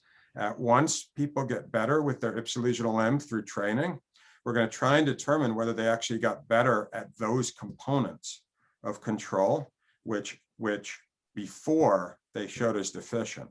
They may get better by just being better at the thing they have intact and being able to perform more things with it. For example, if you just have an impedance controller, you can do anything you want with it, as has been demonstrated by many people simulating control and proposing control theories like equilibrium point proponents. And if you had a really good, what we're thinking of as a dynamic controller, then, I suppose it's harder to imagine there, but that you'd be able to, come up with some kind of stiffness algorithm through coactivation. That's not quite the same thing. So we're going to find these things out through our exploratory goals of our intervention, I think, to some degree. So just a quick procedure. Can I ask a quick question? Absolutely. Just let me, Jean, sorry to interrupt. Mm-hmm. I just wanted, looking at the clock, just procedurally, we're sort of at the end of the This is it. Yeah. But it's never the end. I just wanted to be cognizant of the time and give people who haven't budgeted their time the opportunity to, well, applaud your talk And if they need to go, of course, they can. But I'm sure we're going to stay. So this is just a very small interruption. We're going to stay and want to hear and discuss more.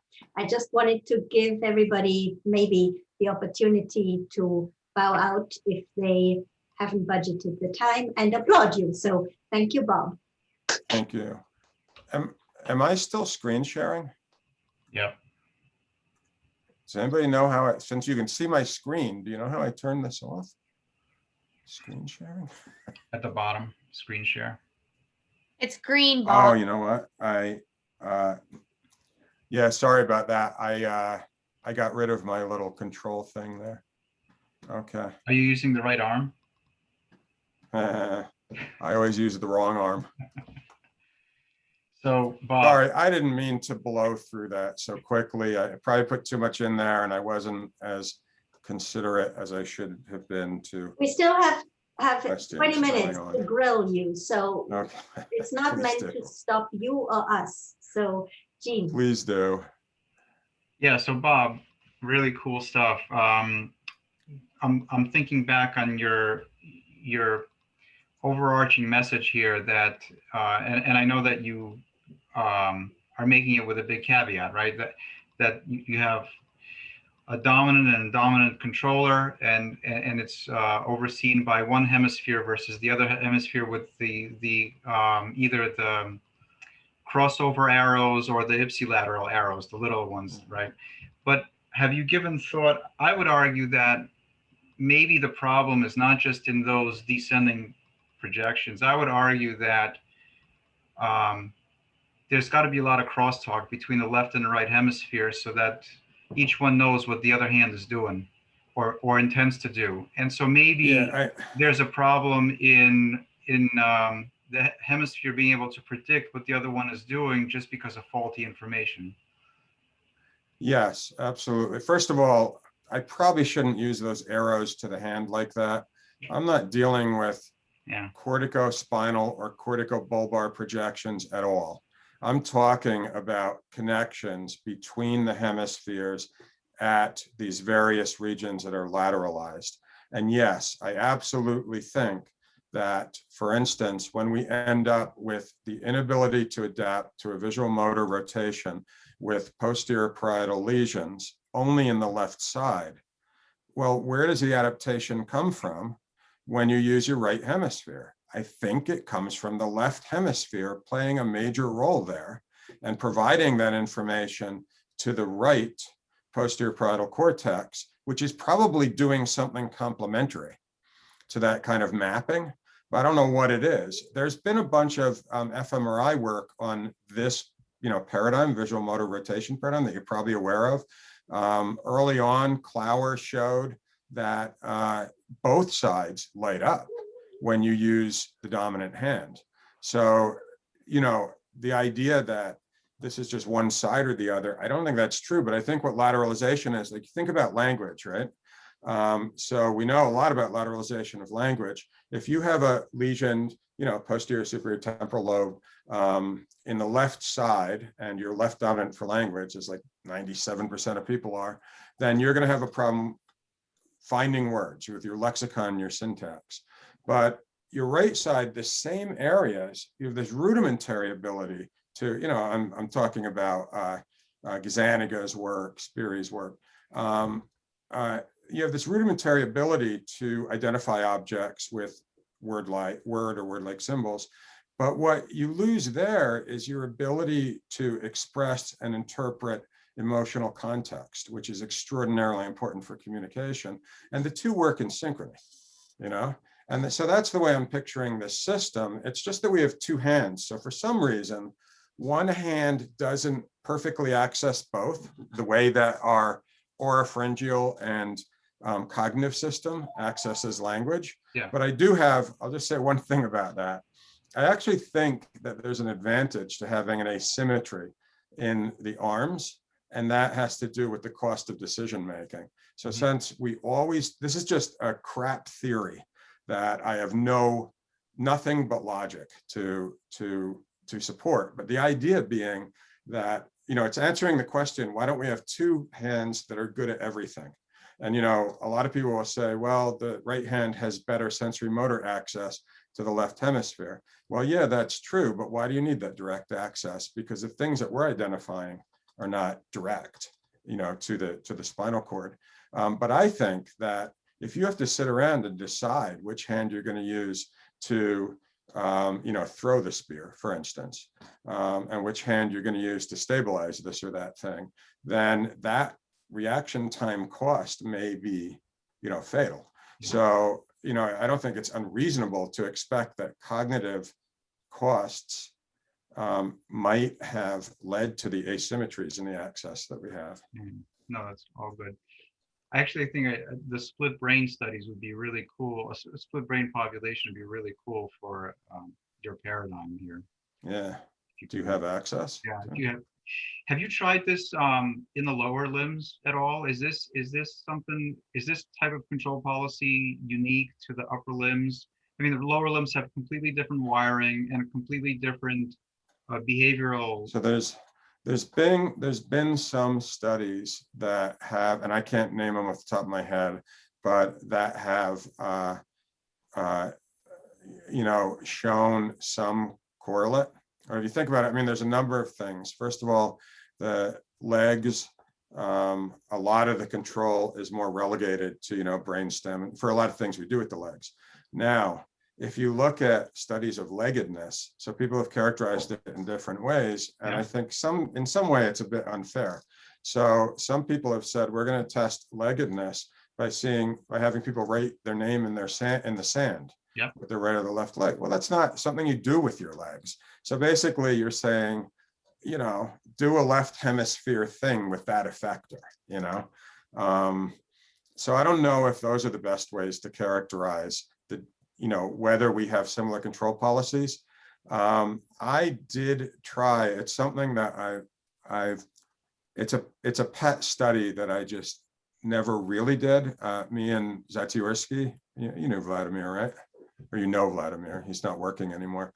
But the idea was, well, the dominant controller would want to upgrade the spindle dynamics a lot and probably have a much higher amplitude, you know, through the stretch reflex, you know, dash pot or viscosity system. And the non-dominant controller probably stiffer than viscous, just in terms of the information that they both want from the spindles. And so I had this idea with Z that maybe if we had people stand on their right or their left legs, their right leg, if they're right-handers, would be more viscous. And so it would show less trembling and a lot of rambling, weak spring, strong viscosity. And then their left leg would show more trembling and less rambling. So, you know, strong spring and not so much viscous. And we never got to it. So if anybody wants to do those studies, I think it'd be really cool. So Bob, I didn't mean to interrupt your slides. If you still had something to wrap up there, or? The only wrap up was to thank everybody involved, and I basically had their pictures along the way. So that was pretty much it. I just wanted, I think what I don't know if I did. I followed up with the intervention that me and Carolee are doing now, and that's about it. I don't have any results from that for a number of years. It was disrupted by COVID, so it'll be longer. But that's it. Are there any other questions? Okay, so if that's the end of your primary message, then I would say let's applaud again. Thanks, Bob. Great job. My pleasure. Thank you. But we may have more questions and thoughts, right? I had a question. Can I just quickly chip in? Sure. So I just a quick, maybe I didn't catch it in your talk, but suppose the arm, which is good in the dynamics, the dominant arm, I forcefully train it for position control. Does it anyway compromise its previously competence with the dynamics? Like, is there any competition there, or both will improve? This is a great system. I'd like to hear other people's opinions of this. but partially because of my experience clinically, but largely because of my view of neuroscience, I do not believe that the brain is not a zero-sum game. So I think great examples of this are savantism. I mean, you know, if you steal neurons for one thing, you steal them from something. So, yeah, I think one of the reasons we have lateralization is because circuits are most efficient if they're small and localized. So you don't want to have to send information really far within a circuit. And second of all, because it's as Michael Gazzaniga put it, it's a good use of real estate. You know, of course you don't want to, you want to duplicate things that don't have to be duplicated. But I do think, so one study that we're in the midst of right now, you know, all this work on bilateral control, and Dagmar's done a lot of it, has focused on, you know, some of the advantages of doing bilateral symmetric movements or bilateral movements overall. And there's advantages for stroke patients too. But so I have a hypothesis that because both hemispheres are contributing to each hand, if we really challenge the limbs to do really tough things during bilateral movements, then each hand will start to look less like the other one. Okay. Than it did, you know, because the one hand is stealing processes from the other hand. And so they'll actually look more like the ipsilegional hands of strokes. So we're in the middle of doing those. And I think that's, you know, that's likely the case, but I don't know. So then in the ipsilegional hand training, when you are doing, and suppose you are giving them, it was good in suppose dynamic control, but you are now giving them a more broader sense of training and trying to put in some kind of the other part. Maybe somewhere you can also show that, yeah, they are gaining, but we are compromising what the hand was already good at. But it doesn't matter because eventually the total net gain is greater than the little loss. Yeah, I mean, it very well could be there. And that's why I'm really interested in the exploratory components of that study to see how the, you know, to try and get at how the control actually changed. But what we are doing, and that's why, you know, I'm fundamentally an OT, I'm fundamentally an interventionist. And so, you know, the thing that we're doing is real world training. So even if this has nothing to do with any of this crap theory that I've espoused, we're getting the good hand better at daily tasks. So if all else fails, those patients, you know, in terms of, you know, these mechanisms and understanding it, you know, those patients are going to perform better with that hand. Like we know that. So thank you. Sure, thank you. So when your patients improve, are they getting, is the balance of type of control changing in the hand? So that's what, I think that's what Jean was asking, and we do not. So in our intervention, and even in our pilot intervention, we actually didn't do any kinematics or dynamics. In our intervention now, we're doing that. We can't look at the data until, because it's a phase 2 study. We can't look at it until the end, but that's an exploratory goal. We're pretty sure they're going to get better because we're training them.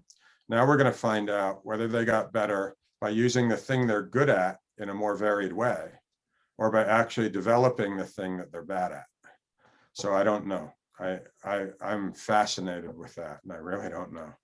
What about in ambidextrous people? Do they have a different balance of types of control in the two arms than people who are not ambidextrous?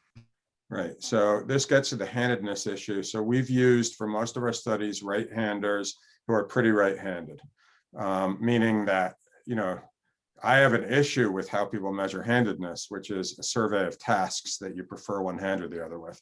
But nevertheless, so let's deal with left-handers first. Left-handers have this range of things that they say they do with their left hand more than their right hand, these unimanual tasks. But there's a much broader distribution of use of hands in them, which may be influenced by their environment. You know, I don't really know. But when you really start to drill down on them, you find out that they're calling themselves left or right-handed based on which hand they write with. So you can get people that say they're left-handed, that do everything with their right hand except writing. Now we get to ambidextrous, and the people that I've seen that identify themselves as ambidextrous are not ambidextrous, they're multidextrous. So what they do, I'm just making that word up just to differentiate it. What they do is they'll throw a ball with one hand. They'll prefer to throw a baseball with one hand and a football with the other. They'll prefer to use a fork with one hand and a knife with the other, and that might be switched or not. And it turns out that they do have preferences for individual tasks, but they don't have an overall preference across tasks. So that's what I see people identifying themselves as ambidextrous, unless you find those people that have one task, say pitching, that they're truly ambidextrous with. And there was a pitcher on the Yankees like that, and presumably, you know, there was some, I've been told, I never met this person, but there's somebody who's some kind of surgeon who can use either hand for the surgery, which is really quite amazing. Now, I don't know if what they're doing. So the question here is, are they less lateralized or just as lateralized or more lateralized neurally? So what I think is optimal control is probably based on lateralization neurally. And you can probably train yourself to access both hemispheres better with one or both hands through life experiences. So an example of this is a study that we did in fencers. Now, think about fencing. When you even talk to coaches, you know, we kept asking, what's the non-dominant hand used for? And the coaches say, you put it in the pocket, and if I could cut it off, I would. I mean, that's a quote. Fencers don't say cut it off, but they say, I want to keep it out of the way. And the only time that this is violated in fencing is coaches will train the non-dominant hand to fence in order to hammer home the cognitive aspects of fencing to the person. So they'll, you know, that's a strategy that they use. But when we studied fencers in our tasks, they were more symmetrical than anybody. And so the way I justified that, and again, this is like, you know, this is just me in a chair with a beer, really. You know, the way I justified it was the various things that you do in fencing are very high level and involve a lot of impedance, you know, blocking things, and a lot of, you know, dynamics, you know, or trajectory. And so I think what these people are doing is training themselves to access both hemispheres. And so even in the untrained hand, they're better at accessing both hemispheres and their hands look more symmetric. I don't know if that's true, but that's just a thought. But I think that this is a big issue that I would like people to think more about. People often think lateralization means one hand does one thing, one hand does another. No, lateralization means one side of the brain does one thing, one side of the brain does the other. And the asymmetry behaviorally is not necessarily an indication of asymmetry in the brain and vice versa. So I honestly think that there are people that can access both hemispheres better, either through practice or birth, and those people will define themselves as ambidextrous. I've never seen them in the lab with true ambidextrous though. Now, your early data, that not the stroke part, but the early ones, that is all done on the two joint planar reaching with curl field. Or single joint, yeah. Or single joint with curl field or with. So while the results are totally convincing, I still wonder if you were to do these movements in 3D, where that extra gravitational compensation would come in. If you were to allow for a third degree of freedom, that you have redundancy in the arm. If you were to do the, say, your puck task that you had, meaning you do some throwing or bouncing. So I'm just wondering how that set of results, while it is totally convincing, but it is confined to a very specific movement. How would these clear differences play out in other contexts where other motor control challenges add to it? Right. So I can tell you that first of all, I don't know about clearly convincing, but you know, in the context of the tasks that we did, okay.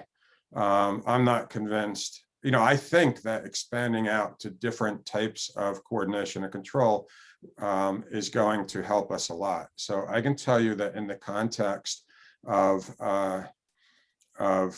you know, the tasks that we've done 3 manipulations in 3D. So we did the planar reaching task, where this was a task of Jake Schaefer's, but where people held their arm up in a, you know, against gravity and had some degree of freedom about, you know, they could move their arm up and down about a foot, even though the task was in the plane. So they could move up and down, and basically we corroborated the same findings.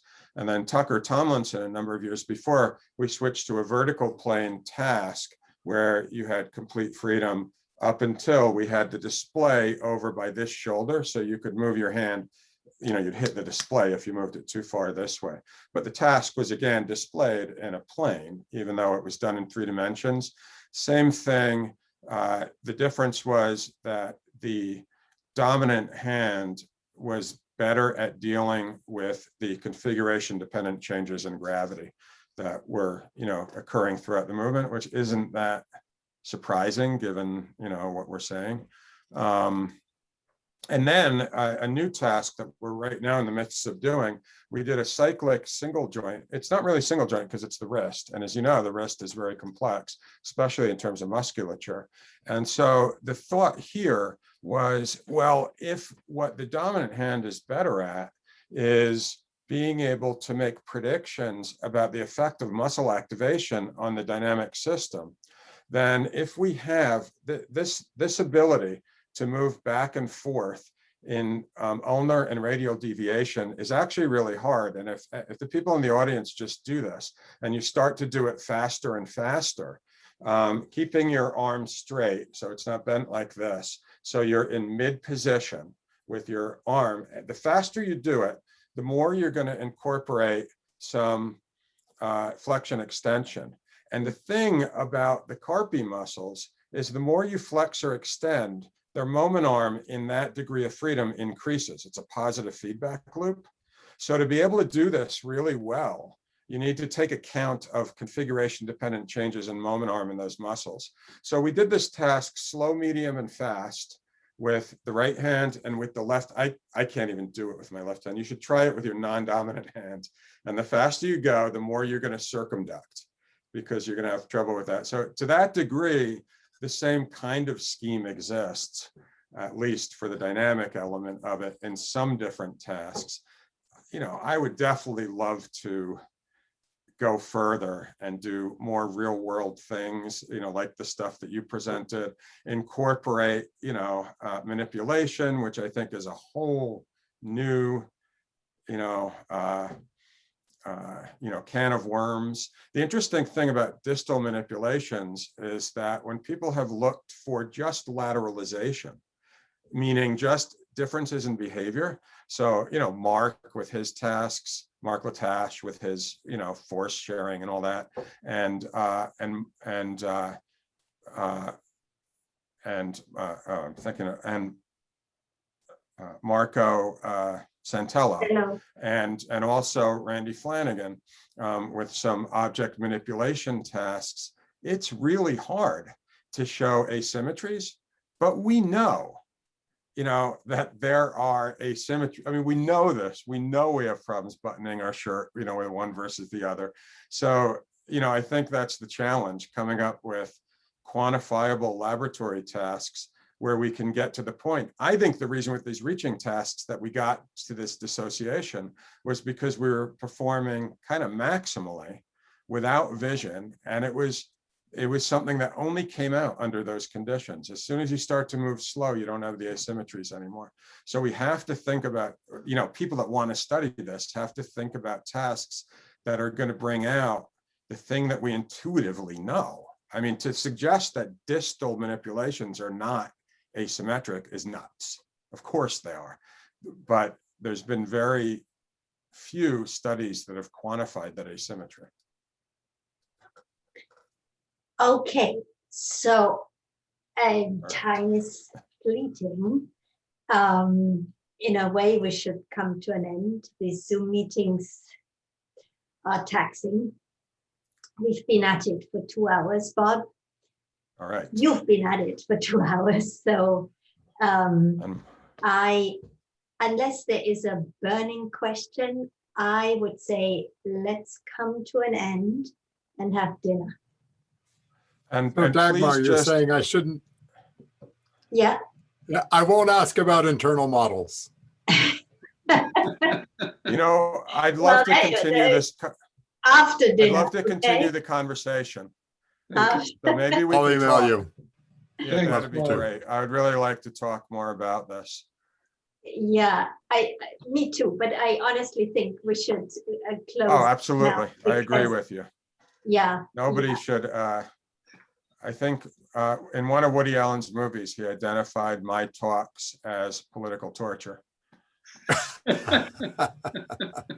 All right. Take care. Awesome. Yeah.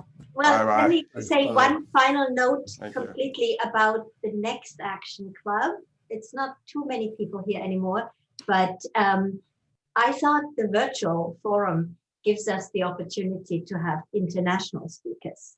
And so to have a robotics speaker in our series, I invited Aude Billard from Switzerland, EPFL. But of course, the time is not great for somebody in Europe. So I scheduled the next talk for noon time with Aude Billard, such that she is conscious when she's talking. And yeah, so just wanted to say that in advance, that the next talk in about a month will be around noon. And it actually is embedded in another event, but we ignore that. We have Action Club with Aude at noon. So anyway, back to Bob. And do you mind if I put a plug in tomorrow at 3:45? Penn State Action Club is going to have David Rosenbaum presenting.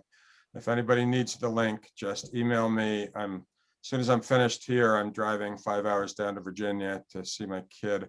So I won't respond to your email until tomorrow.